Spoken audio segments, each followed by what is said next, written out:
Bagaimana jika aku memberitahumu bahwa rasa lelah luar biasa yang kamu rasakan malam ini, bahu yang kaku, pikiran yang berkabut, terus rasa enggan untuk melakukan apapun, itu bukanlah murni dari tumpukan pekerjaan yang kamu selesaikan minggu ini.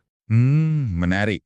Bagaimana kalau kelelahan itu sebenarnya berasal dari sebuah maraton diam-diam? Ya, semacam pertarungan fisik yang dilakukan tubuhmu seharian tanpa kamu sadari. Selamat malam. Kalau kamu sedang mendengarkan obrolan kita saat ini, kemungkinan besar hari ini atau bahkan 1 minggu ke belakang ini terasa sangat panjang ya, dan sangat menguras tenaga. Sangat wajar. Malam minggu ini mungkin kerasa, berat banget, betul sekali. Jadi selamat datang di eksplorasi santai kita malam ini. Misi kita sebenarnya sederhana banget. Kita akan membedah sebuah temuan menarik dari dokumen Melepaskan Emosi. Panduan ilmiah komprehensif, tujuannya cuma satu, untuk membantu kamu meletakkan sebuah ransel gaib yang sangat berat yang mungkin diam-diam udah kamu pikul dari hari Senin kemarin. Jadi silahkan ambil nafas dalam-dalam, bersandar, cari posisi paling nyaman di kasur atau di sofa, dan mari kita cari tahu kenapa mencoba menjadi orang yang selalu baik-baik saja itu ternyata merusakmu secara fisik. Selamat istirahat untukmu yang sedang mendengarkan. Sangat wajar ya kalau kamu merasa benar-benar kehabisan tenaga malam ini. Seringkali kan kita ngerasa lelah itu bukan cuma karena besarnya energi yang kita pakai untuk bekerja atau berpikir. Benar. Tapi lebih karena besarnya energi yang kita habiskan untuk menahan sesuatu di dalam diri kita. Sesuatu yang nggak kelihatan sama orang lain, tapi beban biologisnya tuh sangat nyata loh di dalam sistem sarafmu. Nah, ini yang bikin aku sangat tertarik dengan sumber yang kita bahas malam ini. Dokumen ini tuh secara tegas menyoroti sesuatu yang di budaya kita, khususnya di Indonesia, justru dianggap sebagai standar kedewasaan. Kita kan sangat lekat ya sama budaya sungkan, terus rasa isin atau malu, dan kebiasaan mendem perasaan. Iya, budaya kita memang mengajarkan itu ya dari kecil. Bener banget, seolah-olah orang yang kuat itu adalah orang yang bisa menyembunyikan amarah atau kesedihannya demi menjaga kerukunan. Kita tuh diajarin untuk tetap tersenyum waktu sebenarnya kita pengen banget menangis. Kita gampang bilang, nggak apa-apa aku bisa kerjain, padahal di dalam hati udah kewalahan banget. Tapi sayangnya, tubuh kita nggak merespon budaya seperti itu. Nah itu dia, kalau aku baca literatur klinis, ini tubuh kita itu sepertinya punya pendapat yang sangat berbeda tentang budaya mendem perasaan ini ya. Tepat sekali. Tubuh kita sama sekali nggak peduli sama yang namanya konstruksi sosial atau budaya sungkan itu. Otot dan sistem saraf kita merespon realitas fisik, bukan aturan sopan santun. Berarti murni biologi ya? Ya, murni biologi. Sumber kita malam ini menggunakan satu perumpamaan klasik di psikologi yang menurutku pas banget. Menekan emosi itu persis kayak kamu mencoba menekan bola pantai yang besar ke bawah permukaan air. Oh, bola pantai yang ringan tapi isinya udara itu ya? Betul. Saat kamu mulai menekan bola itu ke air, awalnya mungkin kelihatan gampang. Permukaan airnya tenang, kelihatan terkendali dari luar. Tapi coba perhatikan apa yang terjadi pada tubuhmu saat kamu ngelakuin itu. Kamu kan harus mengerahkan tenaga ekstra. Pasti gemeter ya lama-lama tangannya. Lenganmu mulai gemetar, napasmu tertahan, otot perut dan bahumu menegang. Belum lagi air itu kan selalu bergerak. Suatu saat, ketika kamu udah terlalu capek dan fokusmu teralih sedikit aja, bola pantai itu bakal meledak meluncur ke permukaan. Terus airnya nyiprat kemana-mana ya? Iya, pantulannya jauh lebih besar dan benar-benar di luar kendali. Wow, visual bola pantai itu masuk akal banget sih. Tapi gini, kalau kita bicara soal menekan bola ke air, itu kan jelas ya, itu aktivitas fisik. Otot kita bergerak. Sedangkan memendam rasa kesal ke rekan kerja misalnya, itu kan cuma ada di dalam pikiran kita. Kelihatannya memang begitu. Terus kenapa secara biologis orang yang mendengarkan kita malam ini bisa merasa tubuhnya remuk dan lelah banget, padahal mungkin tadi siang dia cuma duduk diam aja menahan kesal di meja kerjanya. Apa yang sebenarnya terjadi di dalam tubuh kita waktu kita diam menahan marah? Itu pertanyaan yang luar biasa penting, karena ya disinilah letak kesalahpahaman terbesar kita tentang emosi. Emosi itu bukan sekedar pikiran yang melayang-layang abstrak di otak kita. Berarti ada wujud fisiknya. Tepat. Emosi adalah peristiwa fisiologis yang melibatkan seluruh bagian tubuh. Ketika ada sesuatu yang memicu emosimu, katakanlah teguran yang nggak adil dari atasan, bagian otakmu yang bernama amigdala itu langsung menyala. Amigdala ini adalah pusat alarm bahaya kuno di otak kita. Pusat alarm, oke. Dan amigdala ini nggak tahu bedanya antara ancaman diserang harimau di hutan lepas dengan ancaman dipermalukan di grup WhatsApp kantor. Baginya, ancaman ya ancaman, bahaya. Wow, jadi dia nanggepin chat grup itu sama berbahayanya dengan harimau. Betul. Ketika alarm ini menyala, tapi kamu memaksakan diri untuk menyembunyikannya dan bertingkah normal di luar, amigdala itu nggak lantas mati. Dia malah teriak lebih keras di dalam. Jadi amigdalanya panik karena mengira kita lagi dalam bahaya maut, tapi tubuh luar kita dipaksa disuruh diem aja dan senyum. Persis. Dan untuk menjaga status bahaya itu, amigdala terus memerintahkan kelenjar adrenal untuk membanjiri tubuhmu dengan kortisol dan adrenalin. Ini kan hormon stres.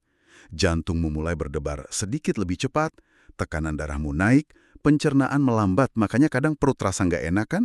Dan yang paling kerasa, otot-ototmu, terutama rahang, leher, dan bahu, dikencangkan untuk bersiap lari atau melawan.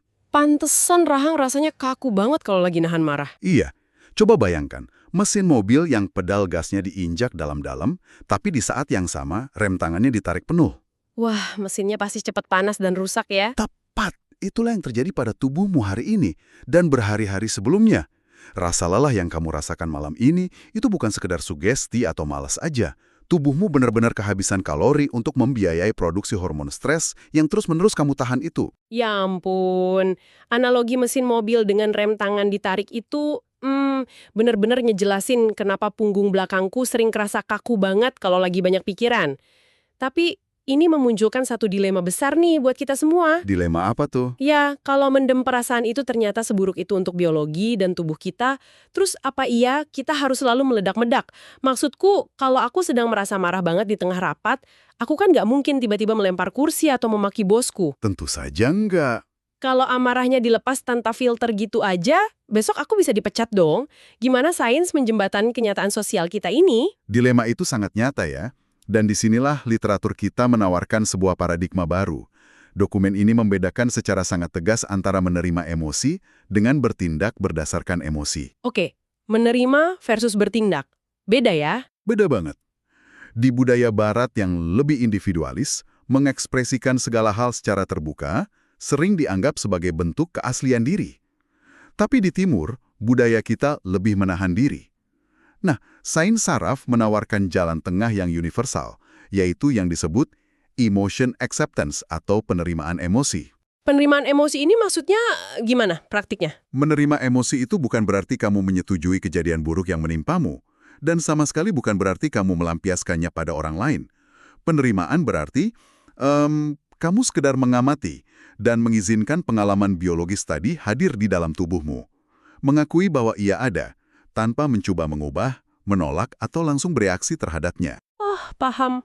Jadi kita tuh ibaratnya cuma memberi ruang tunggu aja ya untuk si emosi ini. Ini bikin aku kepikiran sesuatu.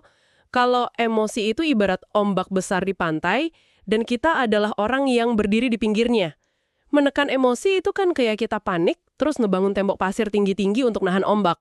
Dan tembok pasir pasti akan hancur tersapu air. Nah, benar. Temboknya hancur dan kita malah terseret. Tapi kalau mengekspresikan emosi secara buta, ya kayak marah-marah lempar barang tadi, itu kayak kita sengaja terjun ke tengah badai ombak dan ngebiarin diri kita tenggelam.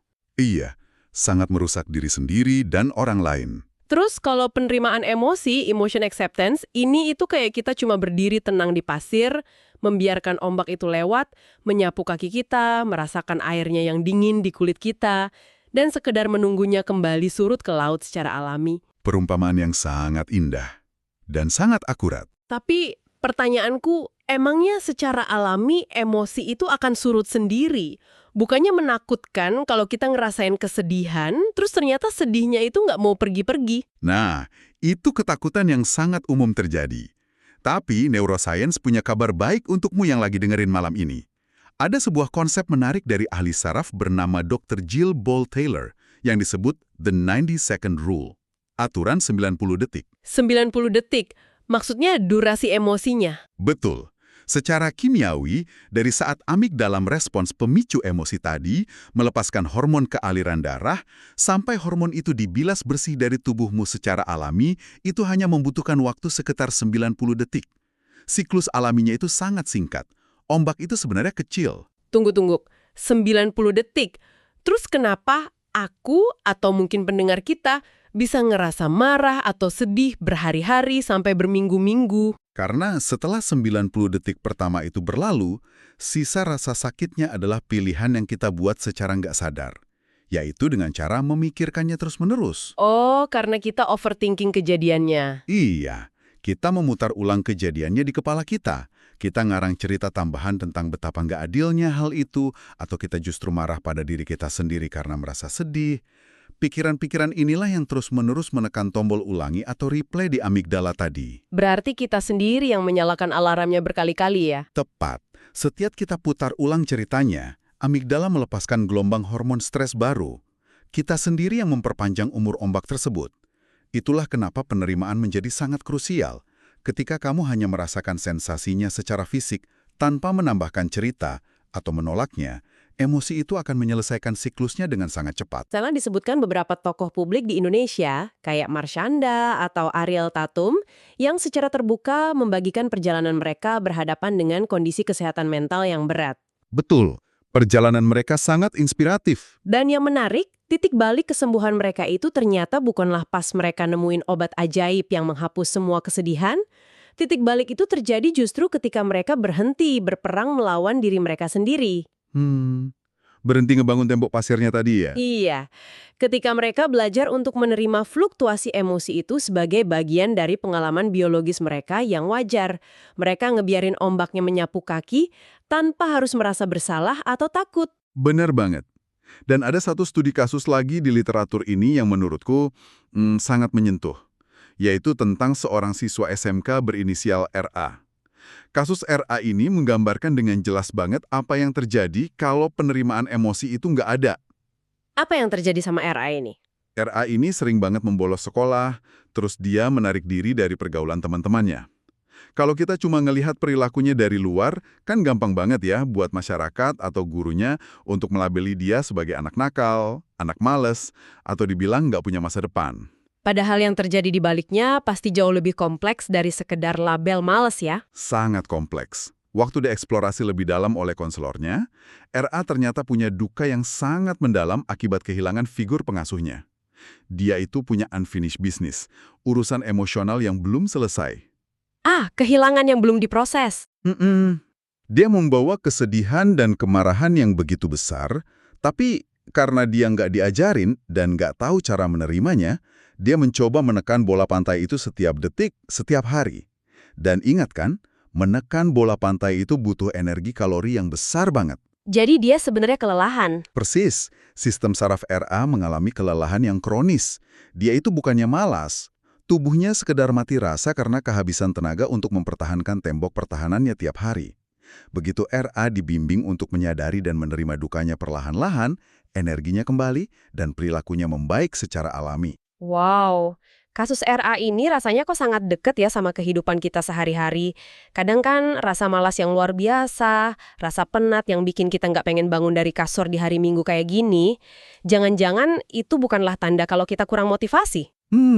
Bisa jadi itu tanda yang lain. Jangan-jangan itu sebenarnya adalah tangisan dari sistem saraf kita yang kelelahan karena terus-terusan disuruh pakai topeng dan bersembunyi. Nah, sekarang pertanyaannya bergeser ke hal yang sangat praktis nih. Oke, aku dan pendengar mengerti bahwa menekan itu merusak badan dan menerima itu menyembuhkan. Terus gimana persisnya kita mempraktekkan penerimaan itu malam ini juga? Ada caranya. Sumber kita menyebutkan sebuah protokol 3 langkah yang simple. 3 langkah ya? Apa aja itu? Langkahnya adalah name, feel, and release. Menamai, merasakan, dan melepaskan. Mari kita urai pelan-pelan ya, supaya kamu yang lagi tiduran atau bersandar sekarang bisa langsung mencobanya pelan-pelan. Oke, yuk kita mulai dari langkah pertama. Name, atau menamai emosi. Di dokumen, ini merujuk ke apa? Dalam dunia psikoterapi, ada prinsip terkenal dari Daniel Siegel yang berbunyi, name it to tame it. Sebutkan namanya untuk menjinakkannya. Sumber kita menyarankan kita untuk mengembangkan apa yang disebut granularitas emosional. Granularitas emosional, bahasanya agak lumayan ya. Maksudnya gimana tuh? Artinya simple kok. Kita cuma harus belajar punya kosakata perasaan yang lebih kaya dan lebih spesifik. Nggak cuma yang umum-umum aja. Jadi kalau ditanya teman, kamu lagi kenapa? Jawaban kayak, aku lagi ngerasa nggak enak aja nih, atau aku lagi bete banget. Itu nggak cukup ya? Secara neurobiologis, itu belum cukup. Kata nggak enak, atau stres, atau bete, itu terlalu abstrak buat otakmu. Kamu harus lebih spesifik ke dirimu sendiri, apakah rasa nggak enak itu sebenarnya adalah, aku merasa diabaikan waktu ideku dipotong di rapat tadi sore. Jadi harus ada alasan jelasnya. Iya, atau mungkin aku merasa frustrasi karena usahaku sepertinya kurang dihargai. Atau aku merasa takut mengecewakan orang tuaku. Harus diurai spesifik seperti itu. Ini menarik banget. Ini langsung ngingetin aku sama sebuah analogi sederhana. Bayangin kamu lagi nyetir mobil sendirian di jalanan gelap malam-malam, terus tiba-tiba mesin mobilmu ngeluarin suara berderit yang kenceng banget. Pasti panik banget kan? Banget. Kamu panik karena kamu nggak tahu itu suara apa, apakah mobilnya mau meledak, remnya blong atau apa. Tapi besok paginya, mekanik bengkel meriksa dan bilang, oh itu cuma klem knalpotnya yang longgar dikit mas, nggak bahaya kok. Anehnya, waktu kamu nyetir lagi besok malamnya dan dengar suara derit yang persis sama, kamu udah nggak panik lagi. Suaranya masih ada, tapi karena kamu udah tahu namanya, ancamannya hilang. Wah, Apakah kayak gitu juga cara kerjanya di otak kita? analogi mekanik mobil itu luar biasa brilian. Karena itulah representasi yang sangat pas tentang apa yang terjadi di otak kita. Saat kamu mencari kata yang sangat spesifik untuk menamai sebuah perasaan, kamu sebenarnya sedang memaksa otak bagian depanmu, yaitu korteks prefrontal, pusat logika dan bahasa kita, untuk menyala dan bekerja keras mencari kata yang pas. Terus apa hubungannya sama rasa paniknya? Karena otak kita punya keterbatasan kapasitas energi atau bandwidth. Jadi saat korteks prefrontal itu menyala terang buat mikir kata yang pas, otak terpaksa menarik aliran darah dan aktivitas listrik keluar dari amigdala yang lagi panik tadi. Oh, dayanya disedot pindah ke depannya. Betul sekali. Menamai perasaan secara harfiah, mencabut sumber daya listrik dari pusat kepanikanmu. Bertindak sebagai pedal rem alami untuk sistem saraf yang lagi ngegas tadi. Makanya, kalau aku baca literatur kita ini, langkah ini adalah dasar dari teknik somatic experiencing. Iya, sangat berpusat pada tubuh. Dan ini kelihatannya poin yang sangat krusial. Karena di tahap feel ini, kita justru diminta untuk berhenti memikirkan masalahnya dan beralih fokus 100% ke tubuh fisik kita. Kenapa kita harus pindah ke sensasi tubuh? Bukannya memikirkan jalan keluar masalahnya secara logis itu lebih baik? Karena pikiran kita itu seringkali adalah pencerita yang nggak bisa diandalkan kalau kita lagi stres berat. Pikiran akan menarikmu kembali ke masa lalu, mengulang kejadian yang nyakitin, atau melemparmu jauh ke masa depan dengan bikin skenario bencana yang sebenarnya belum tentu terjadi. Iya, overthinking yang bikin makin stres ya? Tapi tubuhmu nggak ngerti masa lalu atau masa depan. Tubuhmu selalu berada utuh di masa kini, saat ini juga. Seperti yang kita bahas tadi, emosi itu kan bersarangnya di otot, di napas, di detak jantung. Kamu nggak bisa mematikan alarmnya cuma di ranah pikiran, kamu harus menjemputnya langsung di ranah fisik. Masuk akal banget. Kalau begitu, untuk kamu yang sedang mendengarkan obrolan kita malam ini, mari kita praktikkan pemindahan tubuh yang sangat ringan. Gak usah bangun, tetaplah berbaring atau bersandar di tempatmu sekarang. Kamu nggak perlu mengubah posisi apapun. Rileks saja. Cukup pindahkan lampu sorot perhatianmu, perlahan, dari isi kepalamu yang berisik, turun ke tubuhmu. Coba rasakan, di mana sebenarnya emosi yang baru aja kamu namai tadi berkumpul saat ini. Coba arahkan perhatian ke rahangmu, apakah sejak nadi gigimu mengatup rapat tanpa kamu sadari? Seolah kamu lagi memikul sesuatu yang sangat berat, tarik napas pelan, dan saat membuangnya, turunkan bahumu. Lemaskan saja. Sekarang perhatikan napasmu di dada. Apakah terasa dangkal dan tertahan? Biasanya napas jadi pendek-pendek kalau lagi cemas. Cobalah untuk menarik udara sedikit lebih dalam, biarkan udaranya memenuhi perutmu dengan sangat lembut. Ingat ya, tugasmu di sini bukanlah untuk mengusir paksa rasa tegang itu. Bukan juga untuk menghakimi dirimu sendiri kenapa bisa selelah ini. Cukup katakan dalam hati, oh, ternyata di bahu ya letak marahku hari ini, lalu beri izin otot itu untuk melunak pelan-pelan. Pendekatan yang sangat menenangkan. Apa yang baru aja kamu lakukan saat body scan itu, kamu sebenarnya sedang mengirim telegram darurat ke sistem saraf otonommu. Isi telegramnya berbunyi, "Hei, lihat sekeliling kita. Kita aman di sini, di kamar ini. Gak ada yang sedang menyerang kita malam ini." Dengan menyadari ketegangan tubuh tanpa tambahan rasa takut, kamu membiarkan energi emosi itu menjadi sekedar sensasi fisik yang numpang lewat, bukan ancaman yang harus dilawan. Nyaman banget rasanya. Nah, sekarang kita tiba di tahap ketiga nih. Tahap yang mungkin paling sering disalahpahami orang-orang, yaitu rilis atau melepaskan. Jujur aja, waktu kita dengar kata melepaskan emosi, godaan paling besarnya adalah pengen bersikap reaktif. Maksudku, kalau aku nemuin rasa marah di dadaku nih, apakah rilis itu berarti aku harus ngambil HP sekarang, terus ngetik pesan protes panjang lebar ke grup teman-teman kerjaku? Gimana kita ngelepasin rasa seseknya tanpa bikin masalah baru di dunia nyata? Ya, keinginan impulsif untuk ngetik paragraf kemarahan itu sangat manusiawi kok. Tapi itu bukanlah rilis. Itu adalah reaksi defensif yang justru disetir oleh amigdala yang masih ketakutan tadi. Oh, jadi pelepasan yang benar tuh gimana? Pelepasan atau rilis yang dimaksud dalam dunia psikologi klinis itu adalah memberikan saluran gorong-gorong yang aman bagi sisa energi stres tadi.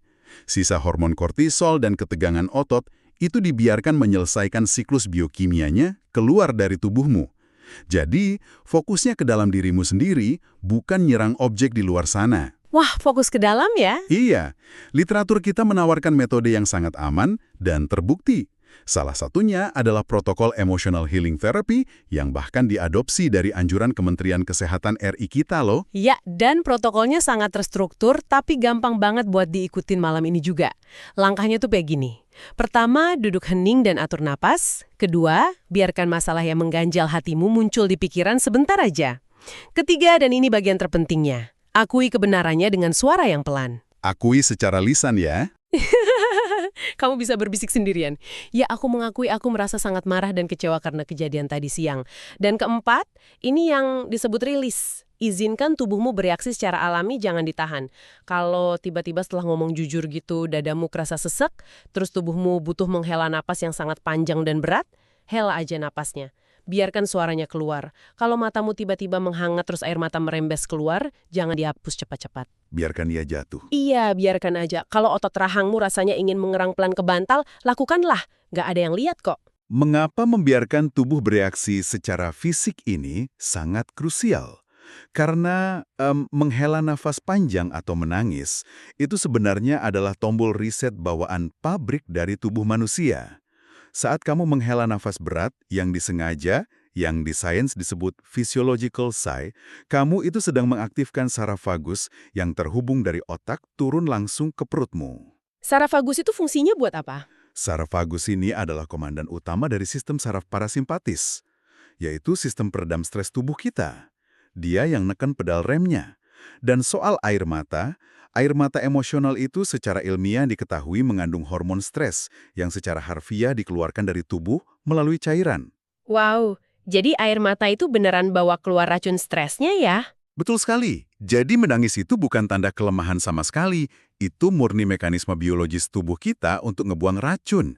Dan setelah gelombang rilis itu lewat, rasakan kelegaan yang tersisa. Jangan lupa selalu akhiri dengan minum segelas air putih perlahan-lahan untuk bantu nyimbangin kembali hidrasi di tubuhmu. Benar-benar, sangat menghargai kebutuhan biologis tubuh ya pendekatan ini. Tapi, kadang ada kalanya pikiran kita itu rasanya terlalu penuh, terlalu ruwet, dan berisik banget, sampai mau fokus bernapas pun susah. Untuk kondisi pikiran kusut kayak gini, dokumen kita merekomendasikan metode kedua, yaitu expressive reading atau menulis ekspresif. Ini metode dari James Pennebaker. Metode favoritku nih. Caranya sederhana banget. Ambil kertas bekas atau buka aja aplikasi Notes di HP-mu, selama 10-15 menit ke depan, tumpahin aja semua isi kepalamu. Ngetik aja terus. Jangan berhenti buat mikir mau nulis apa. Kalau mau memaki di tulisan itu silahkan, nggak usah mikirin ejaan, tanda baca, atau kalimatnya bagus apa enggak. Tulisan ini kan nggak untuk dibaca siapa-siapa, bahkan bisa langsung kamu hapus atau kamu robek kertasnya setelah selesai. Tapi pertanyaanku, kenapa sekedar nulis coretan asal-asalan gitu bisa ngasih kelegaan fisik yang lumayan besar? Karena menulis itu memaksa otakmu melakukan pekerjaan yang sangat-sangat spesifik. Gini, emosi yang terpendam muter-muter di kepala itu wujud aslinya berupa gumpalan ancaman yang abstrak, berantakan, dan terasa membahayakan saat ini juga. Tapi, ketika kamu nurunin itu lewat pergerakan jemarimu menjadi kata-kata di atas kertas atau layar, kamu secara aktif menggunakan korteks prefrontalmu lagi. Untuk menyusun kata-kata itu ya, Mm-mm. untuk menyusun pengalaman abstrak tadi menjadi sebuah struktur naratif yang jelas, sebuah cerita. Ketika ancaman itu udah berubah wujud jadi cerita yang punya awal, tengah, dan akhir, otakmu langsung mengklasifikasikannya sebagai peristiwa masa lalu yang sudah selesai. Wow, luar biasa. Iya, otak nggak lagi merekamnya sebagai harimau yang sedang mengintaimu malam ini di sudut kamarmu. Coretan itu secara harfiah menutup buku ancaman tersebut di sistem pikiranmu. Sangat mencerahkan, jadi melepaskan aliran emosi itu sama sekali bukan berarti kita melempar tanggung jawab rasa sakit ke orang lain, bukan juga berarti kita jadi orang yang kasar dan meledak-ledak ya, melainkan kita cuma nyari saluran gorong-gorong yang aman aja agar banjir di dalam tubuh kita ini bisa mengalir keluar tanpa ngerusak harmoni apapun. Bisa lewat napas panjang yang ikhlas, usapan lembut di dada kita sendiri, lelehan air mata, atau sekedar coretan kalimat acak di layar HP. Betul. Proses pembersihan diri yang aman. Eksplorasi kita malam ini rasanya benar-benar jadi kayak sebuah panduan pertolongan pertama buat jiwa dan raga yang lagi lelah. Mari kita ingat kembali pelan-pelan ketiga pilar utama tadi ya yang bisa langsung kamu bawa tidur malam ini. Pertama, name. Beranilah memberi nama yang spesifik pada lukamu atau kesalmu. Jangan biarin ia ngawang-ngawang jadi abstrak. Kedua, feel. Sadari di sudut tubuh mana emosi itu lagi bersembunyi. Rasakan tegangnya ototmu dan izinkan otot itu bernapas lega tanpa kamu hakimi. Dan yang ketiga, release. Biarkan energi stres yang masih tersisa itu mengalir keluar dari tubuh fisikmu lewat jalur alaminya, kayak lewat tarikan napas, tangisan, atau tulisan ekspresif. Dan jika ada satu hal paling penting yang pengen aku titipin dari semua ini, memilih untuk berhenti mendem perasaan secara biologis dan memilih untuk mulai jujur pada sensasi di dalam dirimu sendiri, itu sama sekali bukan pertanda kalau kamu itu egois, lemah, atau nggak peduli sama perasaan orang lain. Setuju banget. Itu murni adalah wujud dari pertanggungjawabanmu dalam merawat diri sendiri. Kita kan nggak akan pernah bisa terus-terusan jadi sandaran buat orang-orang yang kita sayangi kalau kita membiarkan tiang penyangga di dalam tubuh kita sendiri itu retak dan akhirnya hancur cuma karena beban emosi yang terus-menerus kita tekan paksa. Benar sekali. Jadi untuk kamu yang masih terjaga dan mendengarkan suara kami berdua sampai di detik ini, terima kasih ya udah bertahan melewati hari-hari yang mungkin rasanya sangat nggak ramah padamu minggu ini. Ketahuilah bahwa kamu itu udah ngelakuin yang terbaik dari apa yang kamu bisa dengan sisa energi yang kamu punya. Nggak apa-apa kok kalau hari ini nggak ada pencapaian besar yang bisa dicoret dari daftar tugasmu. Nggak apa-apa banget. Nggak apa-apa kalau harimu tadi rasanya jauh dari kata sempurna. Dan yang paling penting, sangat-sangat tidak apa-apa untuk merasa lelah, merasa rapuh, atau merasa pengen menyerah aja malam ini. Izinkan dirimu untuk sepenuhnya meletakkan ransel penuh batu yang udah seharian kamu paksa untuk dipikul itu. Bahumu pantas untuk beristirahat. Tidurlah dengan tenang. Dan sebelum obrolan santai kita ini benar-benar usai dan sebelum kamu memejamkan mata malam ini, ada satu pemikiran kecil yang pengen kutitipkan untuk nemenin kamu tidur.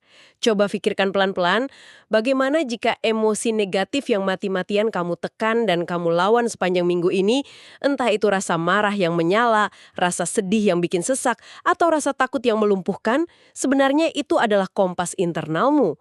Sebuah alarm yang sedang mencoba menunjukkan dengan keputusasaan apa yang sebenarnya paling berharga, paling pengen kamu lindungi, dan paling peduli kamu jaga dalam hidupmu. Mungkin rasa sakit itu selama ini bukanlah musuh yang datang buat ngehancurin kamu. Mungkin kalau kamu mau mendengarkan sejenak aja, ia sebenarnya adalah penjagamu yang paling setia. Terima kasih udah duduk santai bareng kami, memberikan sedikit ruang untuk dirimu sendiri malam ini. Ambil satu napas panjang terakhir yang paling lega, hembuskan perlahan, dan biarkan keheningan malam ini perlahan mengambil alih ruanganmu. Selamat beristirahat, selamat tidur, dan semoga esok pagi kamu terbangun dengan tubuh dan hati yang jauh-jauh lebih ringan.